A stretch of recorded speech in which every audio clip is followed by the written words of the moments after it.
السلام عليكم ورحمة الله وبركاته. متشكرين جدا جدا جدا على كل الناس اللي تابعتني على الفيديوهات اللي فاتت وشاركوني ولايكات ومشاركة، والناس 10 صراحة. أنا بشكرهم جدا جدا جدا، وبنشكر طبعا كل حاجة عندي زادت. نشكر ربنا طبعا بفضل الله طبعا، وبفضلكم طبعا نشكر ربنا. برضو هنعمل لكم إن شاء الله كده النهاردة فيديوهات جميلة جدا. هنقعدكم ان شاء الله ننزل لكم 6 فيديوهات ان شاء الله. وما ننساش طبعا اللايك والشير. وطبعا انا مش هقول تاني كده عشان انتوا صراحه مظبطيني، وبشكركم جدا جدا جدا على حسن المتابعه. والسلام عليكم ورحمه الله وبركاته. ونبدا بمحمد نجم. مش شفيق يا راجل. شفيق مين يا عم الحاج انت؟ انت مين؟ انا يوسف داوود. اتفضل يا باشا، اتفضل يا باشا. انت بتقول ايه ده؟ انت يا راجل قلبك عامل زي البفتة البيضاء. على العظيم يا جدع، قلبه نظيف كده من جوه وحالته حلوه كده، ولا العظيم يا جدع. حالة مين وبتاع مين؟ انا يحيى شاهين بكلمك من قلب المكان. انت يا شاهين، انا عارفك صوتك داخل على المنحدر التاريخي. انا محمد رضا يا راجل، انت كل شويه يحطك في البتاع دي. ليش كده يا جدع؟ والله العظيم يا جدع، كل شويه يقول له مش عارف اعمل كذا واعمل كذا وكذا. يا عم اقعد كده على حيلك، وانا مش عارف اعمل ايه البتاع ده انا.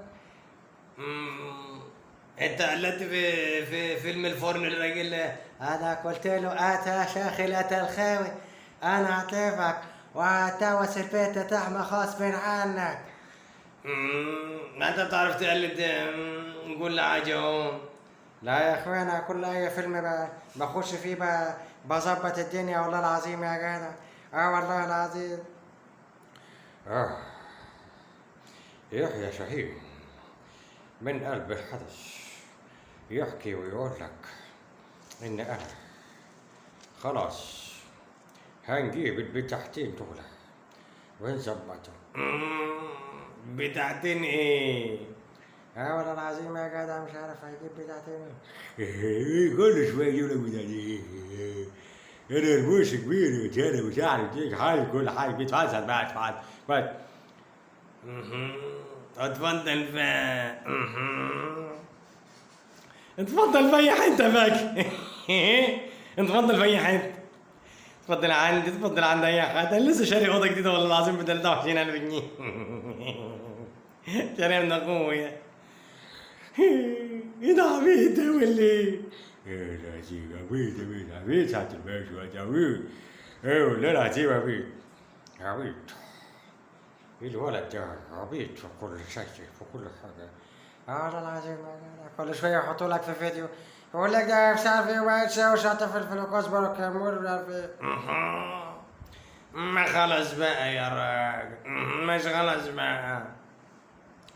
اهم حاجه حضراتكم ما ننساش اللايك والشير، والفيديوهات طبعا تشيروها عشان يوصلك اللينك بتاع حضرتك وتوزعها لاصحابك. والسلام عليكم ورحمه الله وبركاته.